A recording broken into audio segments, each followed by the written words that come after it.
بسم اللہ الرحمن الرحیم۔ شروع اللہ کا نام لے کر جو بڑا مہربان نہایت رحم والا ہے۔ اور میں اپنے آپ کو پاک صاف نہیں کہتا، کیونکہ نفس امارہ انسان کو برائی ہی سکھاتا رہتا ہے، مگر یہ کہ میرا پروردگار رحم فرمائے۔ بے شک میرا پروردگار بخشنے والا ہے، مہربان ہے۔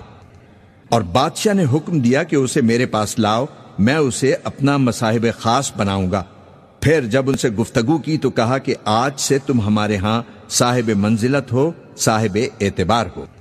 یوسف نے کہا مجھے زرعی پیداوار پر مقرر کر دیجئے، کیونکہ میں حفاظت بھی کر سکتا ہوں اور اس کام سے واقف بھی ہوں۔ اس طرح ہم نے یوسف کو ملک مصر میں جگہ دی، اور وہ اس ملک میں جہاں چاہتے تھے رہتے تھے۔ ہم اپنی رحمت جس پر چاہتے ہیں کرتے ہیں، اور نیکوکاروں کے اجر کو ضائع نہیں کرتے۔ اور جو لوگ ایمان لائے اور ڈرتے رہے ان کے لیے آخرت کا اجر بہت بہتر ہے۔ اور یوسف کے بھائی کنعان سے مصر میں غلہ خریدنے کے لیے آئے تو یوسف کے پاس گئے، تو یوسف نے ان کو پہچان لیا اور وہ ان کو نہ پہچان سکے۔ اور جب یوسف نے ان کے لیے ان کا سامان تیار کر دیا تو کہا کہ پھر آنا تو جو باپ کی طرف سے تمہارا ایک اور بھائی ہے اسے بھی میرے پاس لیتے آنا۔ کیا تم نہیں دیکھتے کہ میں ناپ بھی پوری دیتا ہوں اور مہمانداری بھی خوب کرتا ہوں؟ اب اگر تم اسے میرے پاس نہ لاؤ گے تو نہ تمہیں میرے ہاں سے غلہ ملے گا اور نہ تم میرے پاس ہی آ سکو گے۔ انہوں نے کہا کہ ہم اس کے بارے میں اس کے والد کو پھسلائیں گے اور ہم یہ کام کر کے رہیں گے۔ اور یوسف نے اپنے خدام سے کہا کہ ان کا سرمایہ یعنی غلے کی قیمت ان کے سامان میں رکھ دو۔ عجب نہیں کہ جب یہ اپنے اہل و عیال میں جائیں تو اسے پہچان لیں، اور عجب نہیں کہ یہ پھر یہاں آئیں۔ پس جب وہ اپنے والد کے پاس واپس گئے تو کہنے لگے کہ ابا، ہمارے لیے غلے کی بندش کر دی گئی ہے، تو ہمارے ساتھ ہمارے بھائی کو بھیج دیجئے تاکہ ہم پھر غلہ لائیں، اور ہم اس کے نگہبان ہیں۔ یعقوب نے کہا کہ میں اس کے بارے میں تمہارا اعتبار نہیں کرتا، مگر ویسا ہی جیسا پہلے اس کے بھائی کے بارے میں کیا تھا، سو اللہ ہی بہتر نگہبان ہے اور وہ سب سے زیادہ رحم فرمانے والا ہے۔ اور جب انہوں نے اپنا اسباب کھولا تو دیکھا کہ ان کا سرمایہ واپس کر دیا گیا ہے۔ کہنے لگے ابا، ہمیں اور کیا چاہیے؟ دیکھیے یہ ہماری پونجی بھی ہمیں واپس کر دی گئی ہے، اور ہم اپنے اہل و عیال کے لیے پھر غلہ لائیں گے اور اپنے بھائی کی نگہبانی کریں گے، اور ایک بار شتر زیادہ لائیں گے کہ یہ غلہ جو ہم لائے ہیں تھوڑا ہے۔ یعقوب نے کہا کہ جب تک تم اللہ کا عہد نہ دو کہ اس کو میرے پاس صحیح و سالم لے آؤ گے، میں اسے ہرگز تمہارے ساتھ نہیں بھیجنے کا، مگر یہ کہ تم گھیر لیے جاؤ یعنی بے بس ہو جاؤ تو مجبوری ہے۔ پس جب انہوں نے والد کو اپنا قول دیا تو یعقوب نے کہا کہ جو قول و قرار ہم کر رہے ہیں اس کا اللہ ضامن ہے۔ اور فرمایا کہ اے میرے بیٹو، ایک ہی دروازے سے داخل نہ ہونا بلکہ جدا جدا دروازوں سے داخل ہونا، اور میں اللہ کی تقدیر کو تو تم سے نہیں روک سکتا، بے شک حکم اللہ ہی کا ہے، میں اسی پر بھروسہ رکھتا ہوں، اور اہل توکل کو اسی پر بھروسہ رکھنا چاہیے۔ اور جب وہ ان مقامات سے داخل ہوئے جہاں سے داخل ہونے کے لیے ان کے والد نے ان سے کہا تھا، تو وہ تدبیر اللہ کے حکم کو ذرا بھی ٹال نہیں سکتی تھی۔ ہاں، وہ یعقوب کے دل کی خواہش تھی جو انہوں نے پوری کی تھی، اور بے شک وہ صاحب علم تھے، کیونکہ ہم نے ان کو علم سکھایا تھا، لیکن اکثر لوگ نہیں جانتے۔ اور جب وہ لوگ یوسف کے پاس پہنچے تو یوسف نے اپنے حقیقی بھائی کو اپنے پاس جگہ دی اور کہا کہ میں تمہارا بھائی ہوں، تو جو سلوک یہ ہمارے ساتھ کرتے رہے ہیں اس پر افسوس نہ کرنا۔ پھر جب ان کا اسباب تیار کر دیا تو اپنے بھائی کے تھیلے میں آپ خورا رکھ دیا۔ پھر جب وہ آبادی سے باہر نکل گئے تو ایک پکارنے والے نے آواز دی کہ قافلے والو، تم تو چور ہو۔ وہ ان کی طرف متوجہ ہو کر کہنے لگے کہ تمہاری کیا چیز کھوئی گئی ہے؟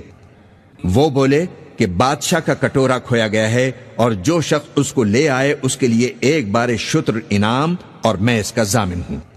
وہ کہنے لگے کہ اللہ کی قسم تم کو معلوم ہے کہ ہم اس ملک میں اس لیے نہیں آئے کہ خرابی کریں، اور نہ ہم چوری کیا کرتے ہیں۔ وہ بولے کہ اگر تم جھوٹے نکلے یعنی چوری ثابت ہوئی تو اس کی سزا کیا؟ انہوں نے کہا کہ اس کی سزا یہ کہ جس کے تھیلے میں وہ دستیاب ہو وہی اس کا بدل قرار دیا جائے، ہم ظالموں کو یہی سزا دیا کرتے ہیں۔ پھر یوسف نے اپنے بھائی کے تھیلے سے پہلے ان کے تھیلوں کو دیکھنا شروع کیا، پھر اپنے بھائی کے تھیلے میں سے اس کو نکال دیا۔ اس طرح ہم نے یوسف کے لیے تدبیر کی ورنہ بادشاہ کے قانون کے مطابق وہ اپنے بھائی کو لے نہیں سکتے تھے مگر یہ کہ اللہ چاہے۔ ہم جس کے چاہتے ہیں درجے بلند کرتے ہیں، اور ہر علم والے سے بڑھ کر ایک بڑا علم والا ہے۔ برادران یوسف نے کہا کہ اگر اس نے چوری کی ہو تو کچھ عجب نہیں کہ اس کے ایک بھائی نے بھی پہلے چوری کی تھی، مگر یوسف نے اس بات کو اپنے دل میں مخفی رکھا اور ان پر ظاہر نہ ہونے دیا، یعنی زیر لب کہا کہ تم بڑے برے ہو اور جو تم بیان کرتے ہو اللہ اسے خوب جانتا ہے۔ وہ کہنے لگے کہ اے عزیز، اس کے والد بہت بوڑھے ہیں اور اس سے بہت محبت رکھتے ہیں، تو اس کو چھوڑ دیجئے اور اس کی جگہ ہم میں سے کسی اور کو رکھ لیجئے، ہم دیکھتے ہیں کہ آپ احسان کرنے والے ہیں۔ یوسف نے کہا کہ اللہ پناہ میں رکھے کہ جس شخص کے پاس ہم نے اپنی چیز پائی ہے اس کے سوا کسی اور کو پکڑ لیں، ایسا کریں تو ہم بڑے بے انصاف ہیں۔ آخر جب وہ اس سے نا امید ہو گئے تو الگ ہو کر صلاح کرنے لگے۔ سب سے بڑے نے کہا کیا تم نہیں جانتے کہ تمہارے والد نے تم سے اللہ کا عہد لیا ہے، اور اس سے پہلے بھی تم یوسف کے بارے میں قصور کر چکے ہو، تو جب تک والد صاحب مجھے اجازت نہ دیں میں تو اس جگہ سے ہلنے کا نہیں، یا اللہ میرے لیے کوئی فیصلہ کرے، اور وہ سب سے بہتر فیصلہ کرنے والا ہے۔ تم سب والد صاحب کے پاس واپس جاؤ اور کہو کہ ابا، آپ کے صاحبزادے نے وہاں جا کر چوری کی، اور ہم نے تو اپنی دانست کے مطابق آپ سے اس کے لے آنے کا عہد کیا تھا، مگر ہم غیب کی باتوں کے جاننے اور یاد رکھنے والے تو نہیں تھے، اور جس بستی میں ہم ٹھہرے تھے وہاں سے یعنی اہل مصر سے اور جس قافلے میں آئے ہیں اس سے دریافت کر لیجئے، اور ہم اس بیان میں بالکل سچے ہیں۔ جب انہوں نے یہ بات یعقوب سے آ کر کہی تو انہوں نے کہا کہ حقیقت یوں نہیں ہے، بلکہ یہ بات تم نے اپنے دل سے بنا لی ہے، تو صبر ہی بہتر ہے، عجب نہیں کہ اللہ ان سب کو میرے پاس لے آئے، بے شک وہ علم والا ہے، حکمت والا ہے۔ اور ان کے پاس سے چلے گئے اور کہنے لگے کہ ہائے افسوس یوسف پر، ہائے افسوس، اور رنج و الم میں ان کی آنکھیں سفید ہو گئیں اور ان کا دل غم سے بھرا ہوا تھا۔ بیٹے کہنے لگے کہ واللہ آپ تو یوسف کو اسی طرح یاد ہی کرتے رہیں گے یہاں تک کہ آپ گھل جائیں گے یا جان ہی دے دیں گے۔ انہوں نے کہا کہ میں تو اپنے غم و اندو کا اظہار اللہ سے کرتا ہوں، اور اللہ کی طرف سے وہ باتیں جانتا ہوں جو تم نہیں جانتے۔ اے بیٹو، یوں کرو کہ ایک دفعہ پھر جاؤ اور یوسف اور اس کے بھائی کو تلاش کرو، اور اللہ کی رحمت سے نا امید نہ ہونا، کہ اللہ کی رحمت سے تو کافر لوگ ہی نا امید ہوا کرتے ہیں۔ پھر جب وہ یوسف کے پاس گئے تو کہنے لگے اے عزیز، ہمیں اور ہمارے اہل و عیال کو بڑی تکلیف ہو رہی ہے، اور ہم یہ تھوڑا سا سرمایہ لائے ہیں، آپ ہمیں اس کے عوض پورا غلہ دے دیجئے اور ہم پر خیرات کیجئے کہ اللہ خیرات کرنے والوں کو ثواب دیتا ہے۔ یوسف نے کہا تمہیں معلوم ہے کہ جب تم نادانی میں پھنسے ہوئے تھے تو تم نے یوسف اور اس کے بھائی کے ساتھ کیا کیا تھا؟ وہ بولے کیا واقعی تم ہی یوسف ہو؟ انہوں نے کہا ہاں میں ہی یوسف ہوں، اور بنیامین کی طرف اشارہ کر کے کہنے لگے یہ میرا بھائی ہے، اللہ نے ہم پر بڑا احسان کیا ہے، جو شخص اللہ سے ڈرتا اور صبر کرتا ہے تو اللہ نیکوکاروں کا اجر ضائع نہیں کرتا۔ وہ بولے اللہ کی قسم، اللہ نے تم کو ہم پر فضیلت بخشی ہے اور بے شک ہم خطا کار تھے۔ یوسف نے کہا کہ آج کے دن تم پر کوئی ملامت نہیں، اللہ تم کو معاف فرمائے، اور وہ سب سے بڑھ کر رحم فرمانے والا ہے۔ یہ میرا کرتا لے جاؤ، پھر اسے والد صاحب کے منہ پر ڈال دینا تو وہ بینا ہو جائیں گے، اور اپنے تمام اہل و عیال کو میرے پاس لے آؤ۔ اور جب قافلہ مصر سے روانہ ہوا تو ان کے والد کہنے لگے کہ اگر مجھ کو یہ نہ کہو کہ بوڑھا بہک گیا ہے تو مجھے تو یوسف کی بو آ رہی ہے۔ وہ بولے کہ واللہ آپ اسی قدیم غلطی میں مبتلا ہیں۔ مگر جب خوشخبری دینے والا آ پہنچا تو اس نے کرتا ان کے منہ پر ڈال دیا، سو وہ بینا ہو گئے۔ اور بیٹوں سے کہنے لگے کیا میں نے تم سے نہیں کہا تھا کہ میں اللہ کی طرف سے وہ باتیں جانتا ہوں جو تم نہیں جانتے؟ بیٹوں نے کہا کہ ابا ہمارے لیے ہمارے گناہ کی مغفرت مانگیے، بے شک ہم خطا کار تھے۔ فرمایا میں اپنے پروردگار سے تمہارے لیے بخشش مانگوں گا، بے شک وہ بخشنے والا ہے، مہربان ہے۔ پھر جب یہ سب لوگ یوسف کے پاس پہنچے تو انہوں نے اپنے والدین کو اپنے پاس جگہ دی اور کہا مصر میں داخل ہو جائیے، اللہ نے چاہا تو امن و امان سے رہیے گا۔ اور اپنے والدین کو تخت پر بٹھایا اور سب ان کے آگے سجدے میں گر پڑے، اور اس وقت یوسف نے کہا ابا جان، یہ میرے اس خواب کی تعبیر ہے جو میں نے پہلے بچپن میں دیکھا تھا، میرے پروردگار نے اسے سچ کر دیا اور اس نے مجھ پر بہت سے احسان کیے ہیں کہ مجھ کو قید خانے سے نکالا، اور اس کے بعد کہ شیطان نے مجھ میں اور میرے بھائیوں میں فساد ڈال دیا تھا، آپ کو گاؤں سے یہاں لایا۔ بے شک میرا پروردگار جو چاہتا ہے تدبیر سے کرتا ہے، وہ علم والا ہے، حکمت والا ہے۔ جب یہ سب باتیں ہو لیں تو یوسف نے اللہ سے دعا کی کہ اے میرے پروردگار، تو نے مجھ کو حکومت سے نوازا اور خوابوں کی تعبیر کا علم بخشا۔ اے آسمانوں اور زمین کے پیدا کرنے والے، تو ہی دنیا اور آخرت میں میرا کارساز ہے۔ تو مجھے دنیا سے اپنی اطاعت کی حالت میں اٹھائیو اور آخرت میں اپنے نیک بندوں میں داخل کیجو۔ اے پیغمبر، یہ اخبار غیب میں سے ہیں جو ہم تمہاری طرف بھیجتے ہیں، اور جب برادران یوسف نے اپنی بات پر اتفاق کیا تھا اور وہ فریب کر رہے تھے تو تم ان کے پاس تو نہ تھے، اور بہت سے آدمی گو تم کتنی ہی خواہش کرو ایمان لانے والے نہیں ہیں، اور تم ان سے اس خیر خواہی کا کچھ صلہ بھی تو نہیں مانگتے۔ یہ قرآن اور کچھ نہیں، تمام جہانوں کے لیے نصیحت ہے، اور آسمان و زمین میں بہت سی نشانیاں ہیں جن پر سے یہ گزرتے ہیں اور ان کو نظر انداز کر دیتے ہیں، اور یہ اکثر اللہ پر ایمان نہیں رکھتے مگر اس کے ساتھ شرک بھی کرتے ہیں۔ تو کیا یہ اس بات سے بے خوف ہیں کہ ان پر اللہ کا عذاب نازل ہو کر ان کو ڈھانپ لے، یا ان پر ناگہاں قیامت آ جائے اور انہیں خبر بھی نہ ہو؟ کہہ دو میرا رستہ تو یہ ہے، میں اللہ کی طرف بلاتا ہوں سمجھ بوجھ کر، میں بھی لوگوں کو اللہ کی طرف بلاتا ہوں اور میرے پیرو بھی، اور اللہ پاک ہے اور میں شرک کرنے والوں میں سے نہیں ہوں۔ اور ہم نے تم سے پہلے بستیوں کے رہنے والوں میں سے مرد ہی بھیجے تھے جن کی طرف ہم وہی بھیجتے تھے۔ کیا ان لوگوں نے ملک میں سیر و سیاحت نہیں کی کہ دیکھ لیتے کہ جو لوگ ان سے پہلے تھے ان کا انجام کیا ہوا؟ اور متقیوں کے لیے آخرت کا گھر بہت اچھا ہے، کیا تم سمجھتے نہیں؟ یہاں تک کہ جب پیغمبر نا امید ہو گئے اور انہوں نے خیال کیا کہ اپنی نصرت کے بارے میں جو بات انہوں نے کہی تھی اس میں وہ سچے نہ نکلے، تو ان کے پاس ہماری مدد آ پہنچی، پھر جسے ہم نے چاہا بچا دیا، اور ہمارا عذاب اتر کر گناہگار لوگوں سے پھرا نہیں کرتا۔ ان کے قصے میں عقل مندوں کے لیے عبرت ہے۔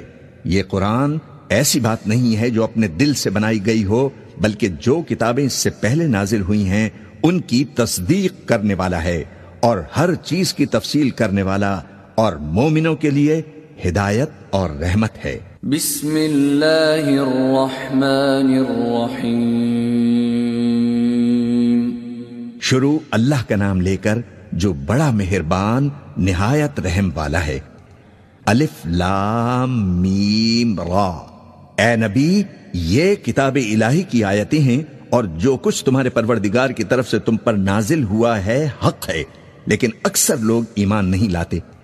اللہ وہی تو ہے جس نے ستونوں کے بغیر آسمان جیسا کہ تم دیکھتے ہو اتنے اونچے بنائے، پھر عرش پر جلوہ افروز ہوا اور سورج اور چاند کو کام میں لگا دیا، ہر ایک میعاد معین تک گردش کر رہا ہے۔ وہی دنیا کے کاموں کا انتظام کرتا ہے، اس طرح وہ اپنی آیتیں کھول کھول کر بیان فرماتا ہے کہ تم اپنے پروردگار کے روبرو جانے کا یقین کرو۔ اور وہی ہے جس نے زمین کو پھیلایا اور اس میں پہاڑ اور دریا پیدا کیے اور ہر طرح کے میووں کی دو دو قسمیں بنائیں۔ وہی رات کو دن کا لباس پہناتا ہے، غور کرنے والوں کے لیے اس میں بہت سی نشانیاں ہیں۔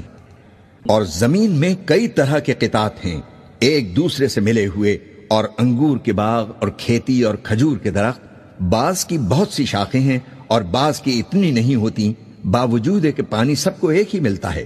اور ہم بعض میووں کو بعض پر لذت میں فضیلت دیتے ہیں، اور اس میں سمجھنے والوں کے لیے بہت سی نشانیاں ہیں۔ اگر تم عجیب بات سننی چاہو تو کافروں کا یہ کہنا عجیب ہے کہ جب ہم مر کر مٹی ہو جائیں گے تو کیا اثر نو پیدا ہوں گے؟ یہی لوگ ہیں جو اپنے پروردگار سے منکر ہوئے ہیں، اور یہی ہیں جن کی گردنوں میں طوق ہوں گے، اور یہی اہل دوزخ ہیں کہ ہمیشہ اس میں رہیں گے۔ اور یہ لوگ بھلائی سے پہلے تم سے برائی جلدی سے مانگتے ہیں، یعنی طالب عذاب ہیں، حالانکہ ان سے پہلے عذاب واقع ہو چکے ہیں، اور تمہارا پروردگار لوگوں کو باوجود ان کی بے انصافیوں کے معاف کرنے والا ہے، اور بے شک تمہارا پروردگار سخت عذاب دینے والا ہے۔ اور کافر لوگ کہتے ہیں کہ اس پیغمبر پر اس کے پروردگار کی طرف سے کوئی نشانی کیوں نازل نہیں ہوئی؟ اے نبی، تم تو صرف خبردار کرنے والے ہو، اور ہر ایک قوم کے لیے رہنما ہوا کرتا ہے۔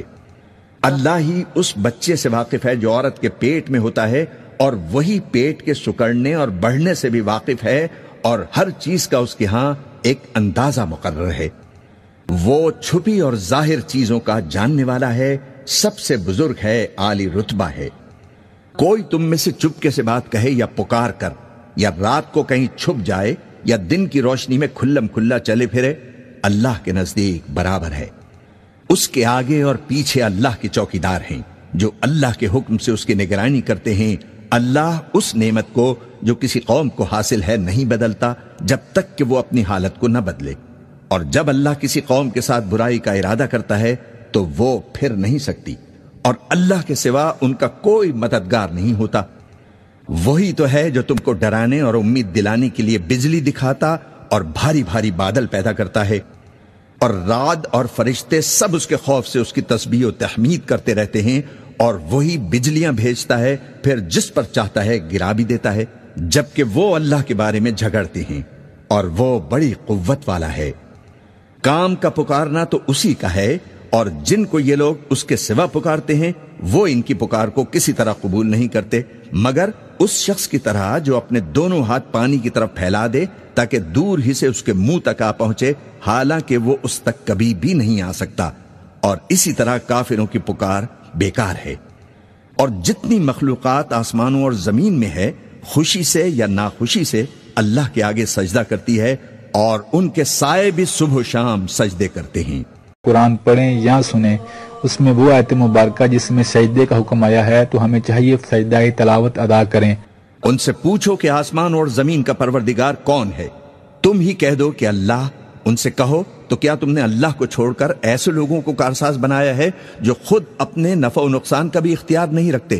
کہو کہ کیا اندھا اور آنکھوں والا برابر ہیں، یا اندھیرا اور اجالا برابر ہو سکتا ہے؟ بھلا ان لوگوں نے جن کو اللہ کا شریک مقرر کیا ہے، کیا انہوں نے اللہ کسی مخلوقات پیدا کی ہے جس کے سبب ان کے لیے مخلوقات مشتبہ ہو گئی ہے؟ کہہ دو کہ اللہ ہی ہر چیز کا پیدا کرنے والا ہے، اور وہ یکتا ہے، بڑا زبردست ہے۔ اسی نے آسمان سے مے برسایا، پھر اس سے اپنے اپنے اندازے کے مطابق نالے بہہ نکلے، پھر پانی پر پھولا ہوا جھاگ آ گیا، اور جس چیز کو زیور یا کوئی اور سامان بنانے کے لیے آگ میں تپاتے ہیں اس میں بھی ایسا ہی جھاگ ہوتا ہے۔ اس طرح اللہ حق اور باطل کی مثال بیان فرماتا ہے، سو جھاگ تو سوکھ کر زائل ہو جاتا ہے، اور پانی جو لوگوں کو فائدہ پہنچاتا ہے وہ زمین میں ٹھہرا رہتا ہے۔ اس طرح اللہ صحیح اور غلط کی مثالیں بیان فرماتا ہے تاکہ تم سمجھو۔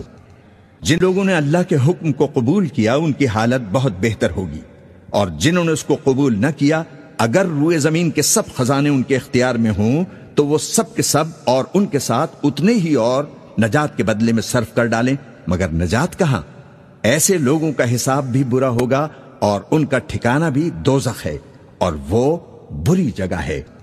بھلا جو شخص یہ جانتا ہے کہ جو کچھ تمہارے پروردگار کی طرف سے تم پر نازل ہوا ہے حق ہے، وہ اس شخص کی طرح ہے جو اندھا ہے، اور سمجھتے تو وہی ہیں جو عقل مند ہیں، جو اللہ کے عہد کو پورا کرتے ہیں اور قول و قرار کو نہیں توڑتے، اور جن رشتوں کے جوڑے رکھنے کا اللہ نے حکم دیا ان کو جوڑے رکھتے، اور اپنے پروردگار سے ڈرتے رہتے اور برے حساب سے خوف رکھتے ہیں، اور جو اپنے پروردگار کی خوشنودی حاصل کرنے کے لیے مصائب پر صبر کرتے ہیں اور نماز پڑھتے ہیں، اور جو مال ہم نے ان کو دیا ہے اس میں سے پوشیدہ اور ظاہر خرچ کرتے ہیں، اور نیکی سے برائی کو دور کرتے ہیں، یہی لوگ ہیں جن کے لیے عاقبت کا گھر ہے، یعنی ہمیشہ رہنے کے باغات جن میں وہ داخل ہوں گے، اور ان کے باپ دادوں اور بیویوں اور اولاد میں سے جو نیکوکار ہوں گے وہ بھی بہشت میں جائیں گے، اور فرشتے بہشت کے ہر ایک دروازے سے ان کے پاس آئیں گے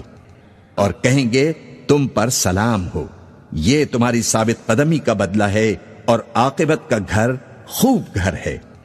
اور جو لوگ اللہ سے پختہ عہد کر کے اس کو توڑ ڈالتے اور جن رشتوں کے جوڑے رکھنے کا اللہ نے حکم دیا ہے ان کو قطع کر دیتے اور ملک میں فساد کرتے ہیں، ایسوں پر لعنت ہے اور ان کے لیے برا انجام ہے۔ اللہ جس کا چاہتا ہے رزق فراخ کر دیتا ہے اور جس کا چاہتا ہے تنگ کر دیتا ہے، اور کافر لوگ دنیا کی زندگی پر خوش ہو رہے ہیں، اور دنیا کی زندگی آخرت کے مقابلے میں بہت تھوڑا سامان ہے۔ اور کافر کہتے ہیں کہ اس پیغمبر پر اس کے پروردگار کی طرف سے کوئی نشانی کیوں نازل نہیں ہوئی؟ کہہ دو کہ اللہ جسے چاہتا ہے گمراہ رکھتا ہے، اور جو اس کی طرف رجوع ہوتا ہے اس کو اپنی طرف کا رستہ دکھاتا ہے، یعنی ان کو جو ایمان لاتے ہیں اور جن کے دل اللہ کی یاد سے آرام پاتے ہیں۔ اور سن رکھو کہ اللہ کی یاد سے ہی دل آرام پاتے ہیں۔ جو لوگ ایمان لائے اور عمل نیک کیے ان کے لیے خوشحالی اور عمدہ ٹھکانہ ہے۔ جس طرح ہم پہلے پیغمبر بھیجتے رہے ہیں، اسی طرح اے نبی ہم نے تم کو اس امت میں جس سے پہلے بہت سی امتیں گزر چکی ہیں بھیجا ہے، تاکہ تم ان کو وہ کتاب جو ہم نے تمہاری طرف بھیجی ہے پڑھ کر سنا دو۔ اور یہ لوگ رحمان کو نہیں مانتے، کہہ دو وہی تو میرا پروردگار ہے، اس کے سوا کوئی معبود نہیں، میں اسی پر بھروسہ رکھتا ہوں اور اسی کی طرف رجوع کرتا ہوں۔ اور اگر کوئی قرآن ایسا ہوتا کہ اس کی تاثیر سے پہاڑ چل پڑتے یا زمین پھٹ جاتی یا مردوں سے کلام کر سکتے تو کیا یہ لوگ ایمان لے آتے؟ بات یہ ہے کہ سب باتیں اللہ کے اختیار میں ہیں، تو کیا مومنوں کو اس سے اطمینان نہیں ہوا کہ اگر اللہ چاہتا تو سب لوگوں کو ہدایت کے رستے پر چلا دیتا، اور کافروں پر ہمیشہ ان کے اعمال کے بدلے آفت آتی رہے گی یا ان کے مکانات کے قریب نازل ہوتی رہے گی، یہاں تک کہ اللہ کا وعدہ آ پہنچے۔ بے شک اللہ وعدہ خلاف نہیں کرتا۔ اور تم سے پہلے بھی رسولوں کے ساتھ تمسخر ہوتے رہے ہیں، تو میں نے کافروں کو مہلت دی، پھر میں نے ان کو پکڑ لیا، سو دیکھ لو کہ میرا عذاب کیسا رہا۔ تو کیا وہ جو ہر شخص کے اعمال کا نگراں و نگہبان ہے، وہ بتوں کی طرح بے علم و بے خبر ہو سکتا ہے؟ اور ان لوگوں نے اللہ کے شریک مقرر کر رکھے ہیں، ان سے کہو کہ ذرا ان کے نام تو لو۔ کیا تم اسے ایسی چیزیں بتاتے ہو جو روئے زمین پر ہیں اور اسے معلوم نہیں؟ یا تم لوگ محض سطحی بات کی تقلید کرتے ہو؟ اصل یہ ہے کہ کافروں کو ان کے فریب خوبصورت معلوم ہوتے ہیں اور وہ ہدایت کے رستے سے روک لیے گئے ہیں، اور جسے اللہ گمراہ رہنے دے اسے کوئی ہدایت کرنے والا نہیں۔ ان کو دنیا کی زندگی میں بھی عذاب ہے اور آخرت کا عذاب تو بہت ہی سخت ہے، اور ان کو اللہ کے عذاب سے کوئی بھی بچانے والا نہیں۔ جس جنت کا پرہیزگاروں سے وعدہ کیا گیا ہے اس کی شان یہ ہے کہ اس کے نیچے نہریں بہہ رہی ہیں، اس کے پھل ہمیشہ باقی رہنے والے ہیں اور اس کے سائے بھی۔ یہ ان لوگوں کا انجام ہے جو متقی ہیں، اور کافروں کا انجام دوزخ ہے۔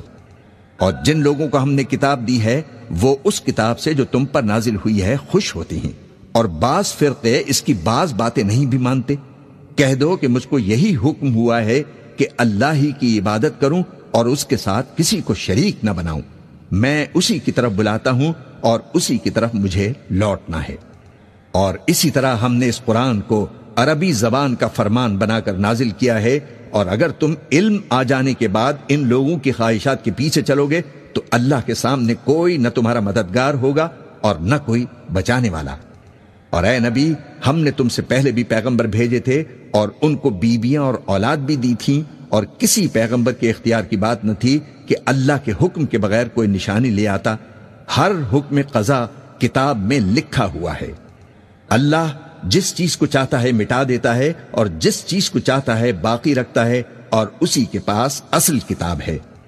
اور اگر ہم کوئی عذاب جس کا ان لوگوں سے وعدہ کرتے ہیں تمہیں دکھائیں، یعنی تمہارے روبرو ان پر نازل کریں، یا تمہاری مدت حیات پوری کر دیں، یعنی تمہارے انتقال کے بعد عذاب بھیجیں، تو تمہارا کام ہمارے احکام کا پہنچا دینا ہے اور ہمارا کام حساب لینا ہے۔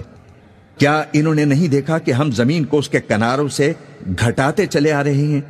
اور اللہ جیسا چاہتا ہے حکم فرماتا ہے، کوئی اس کے حکم کا رد کرنے والا نہیں، اور وہ جلد حساب لینے والا ہے۔ جو لوگ ان سے پہلے تھے وہ بھی بہتیری تدبیریں کرتے رہے ہیں، سو تدبیر تو سب اللہ ہی کی ہوتی ہے۔ ہر شخص جو کچھ کر رہا ہے اللہ اسے جانتا ہے، اور کافر جلد معلوم کر لیں گے کہ آخرت میں اچھا انجام کس کے لیے ہے۔ اور کافر لوگ کہتے ہیں کہ تم پیغمبر نہیں ہو۔ کہہ دو کہ میرے اور تمہارے درمیان اللہ اور وہ شخص جس کے پاس کتاب آسمانی کا علم ہے بطور گواہ کافی ہیں۔ بسم اللہ الرحمن الرحیم۔ شروع اللہ کا نام لے کر جو بڑا مہربان نہایت رحم والا ہے۔ الف لام را، یہ ایک پر نور کتاب ہے، اس کو ہم نے تم پر اس لیے نازل کیا ہے کہ تم لوگوں کو اندھیروں سے نکال کر روشنی کی طرف لے جاؤ یعنی ان کے پروردگار کے حکم سے عزت والے خوبیوں والے مالک کے راستے کی طرف، یعنی اس اللہ کے راستے کی طرف کہ جو کچھ آسمانوں اور زمین میں ہے سب اسی کا ہے، اور ان کافروں کے لیے عذاب شدید کی وجہ سے تباہی و بربادی مقدر ہے۔ جو آخرت کے مقابلے میں دنیاوی زندگی کو پسند کرتے اور لوگوں کو اللہ کے راستے سے روکتے اور اس میں کجی چاہتے ہیں، یہ لوگ بڑے دور کی گمراہی میں ہیں۔ اور ہم نے کوئی پیغمبر نہیں بھیجا مگر وہ اپنی قوم کی زبان بولتا تھا تاکہ انہیں احکام الہی کھول کھول کر بتا دے، پھر اللہ جسے چاہتا ہے گمراہ رہنے دیتا ہے اور جسے چاہتا ہے ہدایت دیتا ہے، اور وہ غالب ہے، حکمت والا ہے۔ اور ہم نے موسیٰ کو اپنی نشانیاں دے کر بھیجا کہ اپنی قوم کو تاریکیوں سے نکال کر روشنی میں لے جاؤ اور ان کو اللہ کے دن یاد دلاؤ، اور اس میں ان لوگوں کے لیے جو صابر و شاکر ہیں نشانیاں ہیں۔ اور جب موسیٰ نے اپنی قوم سے کہا کہ اللہ نے جو تم پر مہربانیاں کی ہیں ان کو یاد کرو، جبکہ اس نے تم کو فرعون کی قوم سے رہائی بخشی، وہ لوگ تمہیں برے برے عذاب دیتے تھے اور تمہارے بیٹوں کو مار ڈالتے تھے اور تمہاری لڑکیوں کو زندہ رہنے دیتے تھے، اور اس میں تمہارے پروردگار کی طرف سے بڑی سخت آزمائش تھی۔ اور جب تمہارے پروردگار نے تم کو آگاہ کیا کہ اگر شکر کرو گے تو میں تمہیں زیادہ دوں گا، اور اگر ناشکری کرو گے تو یاد رکھو کہ میرا عذاب بھی سخت ہے۔ اور موسیٰ نے صاف صاف کہہ دیا کہ اگر تم اور جتنے اور لوگ زمین میں ہیں سب کے سب ناشکری کرو تو بھی اللہ بے نیاز ہے، قابل تعریف ہے۔ بھلا تم کو ان لوگوں کے حالات کی خبر نہیں پہنچی جو تم سے پہلے تھے، یعنی نوح اور عاد اور سمود کی قوم اور جو ان کے بعد تھے، جن کا علم اللہ کے سوا کسی کو نہیں۔ جب ان کے پاس ان کے پیغمبر نشانیاں لے کر آئے تو انہوں نے اپنے ہاتھ ان کے منہوں پر رکھ دیے کہ خاموش رہو، اور کہنے لگے کہ ہم تو تمہاری رسالت کو تسلیم نہیں کرتے، اور جس چیز کی طرف تم ہمیں بلاتے ہو ہم کو اس میں بھاری شک ہے۔ ان کے پیغمبروں نے کہا، کیا تم کو اللہ کے بارے میں شک ہے جو آسمانوں اور زمین کا پیدا کرنے والا ہے؟ اور وہ تمہیں اس لیے بلاتا ہے کہ تمہارے گناہ بخشے اور ایک مدت مقرر تک تم کو مہلت دے۔ وہ بولے کہ تم تو ہمارے ہی جیسے آدمی ہو، تمہارا منشا یہ ہے کہ جن چیزوں کو ہمارے بڑے پوجتے رہے ہیں ان کے پوجنے سے ہم کو روک دو، تو اچھا کوئی کھلی دلیل لاؤ، یعنی معجزہ دکھاؤ۔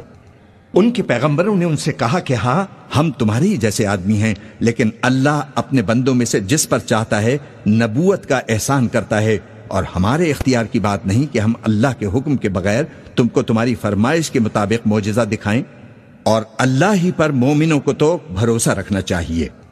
اور ہم کیوں نہ اللہ پر بھروسہ رکھیں، حالانکہ اس نے ہم کو ہمارے دین کے سیدھے رستے بتائے ہیں، اور جو تکلیفیں تم ہم کو دیتے ہو اس پر ہم صبر کریں گے، اور اہل توکل کو تو اللہ ہی پر بھروسہ رکھنا چاہیے۔ اور جو کافر تھے انہوں نے اپنے پیغمبروں سے کہا کہ یا تو ہم تم کو اپنے ملک سے باہر نکال دیں گے یا تم ہمارے مذہب میں واپس آ جاؤ، پس ان کے پروردگار نے ان کی طرف وحی بھیجی کہ ہم ظالموں کو ہلاک کر دیں گے، اور ان کے بعد تم کو اس زمین میں آباد کر دیں گے۔ یہ اس شخص کے لیے ہے جو قیامت کے روز میرے سامنے کھڑے ہونے سے ڈرے اور میرے عذاب سے خوف کرے۔ اور پیغمبروں نے اللہ سے فتح چاہی، اور ہر سرکش ضدی نامراد رہ گیا۔ اس کے پیچھے دوزخ ہے اور اسے پیپ والا پانی پلایا جائے گا، وہ اس کو گھونٹ گھونٹ کر کے پیے گا اور گلے سے نہیں اتار سکے گا، اور ہر طرف سے اسے موت آ رہی ہوگی مگر وہ مرنے میں نہیں آئے گا، اور اس کے بعد سخت عذاب ہوگا۔ جن لوگوں نے اپنے پروردگار سے کفر کیا ان کے اعمال کی مثال راکھ کسی ہے کہ آندھی کے دن اس پر زور کی ہوا چلے جو اسے اڑا لے جائے۔ اسی طرح جو کام وہ کرتے رہے ان پر ان کو کچھ قابو نہ ہوگا۔ یہی تو پرلے سرے کی گمراہی ہے۔ کیا تم نے نہیں دیکھا کہ اللہ نے آسمانوں اور زمین کو تدبیر سے پیدا کیا ہے؟ اگر وہ چاہے تو تم کو نابود کر دے اور تمہاری جگہ نئی مخلوق پیدا کر دے، اور یہ اللہ کو کچھ بھی مشکل نہیں۔ اور قیامت کے دن سب لوگ اللہ کے سامنے کھڑے ہوں گے تو غریب پیروکار بڑے بن بیٹھنے والوں سے کہیں گے کہ ہم تو تمہارے پیرو تھے، کیا تم اللہ کا کچھ عذاب ہم پر سے دفع کر سکتے ہو؟ وہ کہیں گے کہ اگر اللہ ہم کو ہدایت کرتا تو ہم تم کو ہدایت کرتے۔ اب ہم گھبراہٹ ظاہر کریں یا صبر کریں ہمارے حق میں برابر ہے، کوئی جگہ رہائی کی ہمارے لیے نہیں ہے۔ اور جب حساب کتاب کا کام فیصل ہو چکے گا تو شیطان کہے گا جو وعدہ اللہ نے تم سے کیا تھا وہ تو سچا تھا، اور جو وعدہ میں نے تم سے کیا تھا وہ جھوٹا تھا، اور میرا تم پر کسی طرح کا زور نہیں تھا۔ ہاں، میں نے تم کو گمراہی اور باطل کی طرف بلایا تو تم نے جلدی سے اور بے دلیل میرا کہنا مان لیا، تو آج مجھے ملامت نہ کرو، اپنے آپ ہی کو ملامت کرو۔ نہ میں تمہاری فریاد رسی کر سکتا ہوں اور نہ تم میری فریاد رسی کر سکتے ہو۔ میں اس بات سے انکار کرتا ہوں کہ تم پہلے مجھے شریک بناتے تھے۔ بے شک جو ظالم ہیں ان کے لیے درد دینے والا عذاب ہے، اور جو ایمان لائے اور عمل نیک کرتے رہے وہ بہشتوں میں داخل کیے جائیں گے جن کے نیچے نہریں بہہ رہی ہیں اپنے پروردگار کے حکم سے۔ وہ ہمیشہ ان میں رہیں گے، وہاں وہ ہر ملاقات پر ایک دوسرے کو سلام کہیں گے۔ کیا تم نے نہیں دیکھا کہ اللہ نے کلمہ طیبہ کی کیسی مثال بیان فرمائی ہے؟ وہ ایسی ہے جیسے پاکیزہ درخت جس کی جڑ مضبوط ہو اور شاخیں آسمان میں پھیلی ہوں۔ وہ اپنے پروردگار کے حکم سے ہر موقع پر پھل لاتا ہو، اور اللہ لوگوں کے لیے مثالیں بیان فرماتا ہے تاکہ وہ نصیحت حاصل کریں۔ اور ناپاک بات یعنی غلط عقیدے کی مثال ناپاک درخت کی سی ہے کہ وہ زمین کے اوپر ہی سے اکھیڑ کر پھینک دیا جائے، اس کو ذرا بھی قرار و ثبات نہیں۔ اللہ مومنوں کے دلوں کو صحیح اور پکی بات سے دنیا کی زندگی میں بھی مضبوط رکھتا ہے اور آخرت میں بھی رکھے گا، اور اللہ بے انصاف لوگوں کو گمراہ رکھتا ہے، اور اللہ جو چاہتا ہے کرتا ہے۔ کیا تم نے ان لوگوں کو نہیں دیکھا جنہوں نے اللہ کے احسان کو ناشکری سے بدل دیا اور اپنی قوم کو تباہی کے گھر میں لا اتارا، یعنی دوزخ میں، کہ سب ناشکرے اس میں داخل ہوں گے اور وہ برا ٹھکانہ ہے۔ اور ان لوگوں نے اللہ کے شریک مقرر کیے کہ لوگوں کو اس کے رستے سے گمراہ کریں۔ کہہ دو کہ چند روز فائدے اٹھا لو، آخر کار تم کو دوزخ کی طرف لوٹ کر جانا ہے۔ اے پیغمبر، میرے مومن بندوں سے کہہ دو کہ نماز پڑھا کریں، اور اس دن کے آنے سے پیشتر جس میں نہ اعمال کا سودا ہوگا اور نہ دوستی کام آئے گی، ہمارے دیے ہوئے مال میں سے پوشیدہ اور علانیہ خرچ کرتے رہیں۔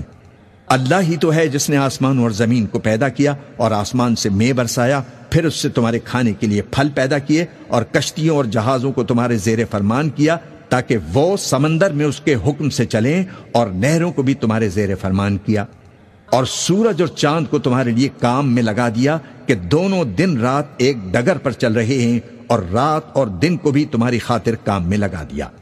اور جو کچھ تم نے مانگا سب میں سے تم کو عنایت کیا، اور اگر اللہ کے احسان گننے لگو تو شمار نہ کر سکو، مگر لوگ نعمتوں کا شکر نہیں کرتے۔ کچھ شک نہیں کہ انسان بڑا بے انصاف ہے، ناشکرا ہے۔ اور جب ابراہیم نے دعا کی کہ اے میرے پروردگار، اس شہر کو لوگوں کے لیے امن کی جگہ بنا دے، اور مجھے اور میری اولاد کو اس بات سے کہ بتوں کی پرستش کرنے لگیں بچائے رکھیو۔ اے پروردگار، انہوں نے بہت سے لوگوں کو گمراہ کیا ہے، سو جس شخص نے میرا کہا مانا وہ میرا ہے، اور جس نے میری نافرمانی کی تو بخشنے والا ہے، مہربان ہے۔ اے پروردگار، میں نے اپنی اولاد ایک وادی میں جہاں کھیتی نہیں تیرے عزت و ادب والے گھر کے پاس لا بسائی ہے۔ اے پروردگار، تاکہ یہ نماز پڑھیں، سو تو لوگوں کے دلوں کو ایسا کر دے کہ ان کی طرف جھکے رہیں، اور ان کو میووں سے روزی دیتے رہنا تاکہ تیرا شکر کریں۔ اے پروردگار، جو بات ہم چھپاتے اور جو ظاہر کرتے ہیں تو سب جانتا ہے، اور اللہ سے کوئی چیز مخفی نہیں، نہ زمین میں اور نہ آسمان میں۔ اللہ کا شکر ہے جس نے مجھ کو بڑی عمر میں اسماعیل اور اسحاق بخشے، بے شک میرا پروردگار دعا سننے والا ہے۔ اے پروردگار، مجھ کو ایسی توفیق عنایت فرما کہ نماز پڑھتا رہوں، اور میری اولاد کو بھی یہ توفیق بخش۔ اے پروردگار، میری دعا قبول فرما۔ اے پروردگار، حساب کتاب کے دن میری اور میرے ماں باپ کی اور مومنوں کی مغفرت فرمائیو، اور یہ نہ سمجھنا کہ یہ ظالم جو کام کر رہے ہیں اللہ ان سے بے خبر ہے۔ وہ ان کو اس دن تک مہلت دے رہا ہے جبکہ دہشت کے سبب آنکھیں پھٹی کی پھٹی رہ جائیں گی، اور لوگ سر اٹھائے ہوئے میدان قیامت کی طرف دوڑ رہے ہوں گے، ان کی نگاہیں خود اپنی طرف لوٹ نہ سکیں گی، اور ان کے دل مارے خوف کے ہوا ہو رہی ہوں گے۔ اور لوگوں کو اس دن سے آگاہ کر دو جب ان پر عذاب آ جائے گا، تب ظالم لوگ کہیں گے کہ اے ہمارے پروردگار، ہمیں تھوڑی سی مہلت عطا فرما تاکہ ہم تیری دعوت توحید قبول کریں اور تیرے پیغمبروں کے پیچھے چلیں۔ تو جواب ملے گا کیا تم پہلے قسمیں نہیں کھایا کرتے تھے کہ تم کو اس حال سے جس میں تم ہو زوال نہیں ہوگا؟ اور جو لوگ اپنے آپ پر ظلم کرتے تھے تم ان کے مکانوں میں رہتے تھے، اور تم پر ظاہر ہو چکا تھا کہ ہم نے ان لوگوں کے ساتھ کس طرح کا معاملہ کیا تھا، اور تمہارے سمجھانے کے لیے مثالیں بیان کر دی تھیں۔ اور انہوں نے بڑی بڑی تدبیریں کی، اور ان کی سب تدبیریں اللہ کے ہاں لکھی ہوئی ہیں۔ گو وہ تدبیریں ایسی غضب کی تھیں کہ ان سے پہاڑ بھی ٹل جائیں۔ تو ایسا خیال نہ کرنا کہ اللہ نے جو اپنے پیغمبروں سے وعدہ کیا ہے وہ اس کے خلاف کرے گا۔ بے شک اللہ زبردست ہے، بدلہ لینے والا ہے۔ جس دن یہ زمین دوسری ہی زمین بنا دی جائے گی اور آسمان بھی بدل دیے جائیں گے، اور سب لوگ اللہ کے سامنے کھڑے ہوں گے جو یکتا ہے، بڑا زبردست ہے۔ اور اس دن تم گناہگاروں کو دیکھو گے کہ زنجیروں میں جکڑے ہوئے ہیں، ان کے کرتے تارکول کے ہوں گے، اور ان کے چہروں کو آگ لپٹ رہی ہوگی۔ یہ اس لیے کہ اللہ ہر شخص کو اس کے اعمال کا بدلہ دے، بے شک اللہ جلد حساب لینے والا ہے۔ یہ قرآن لوگوں کے نام اللہ کا پیغام ہے تاکہ ان کو اس سے ڈرایا جائے، اور تاکہ وہ جان لیں کہ وہی اکیلا معبود ہے، اور تاکہ اہل عقل نصیحت حاصل کریں۔ بسم اللہ الرحمن الرحیم۔ شروع اللہ کا نام لے کر جو بڑا مہربان نہایت رحم والا ہے۔ الف لام را، یہ اللہ کی کتاب اور قرآن روشن کی آیتیں ہیں۔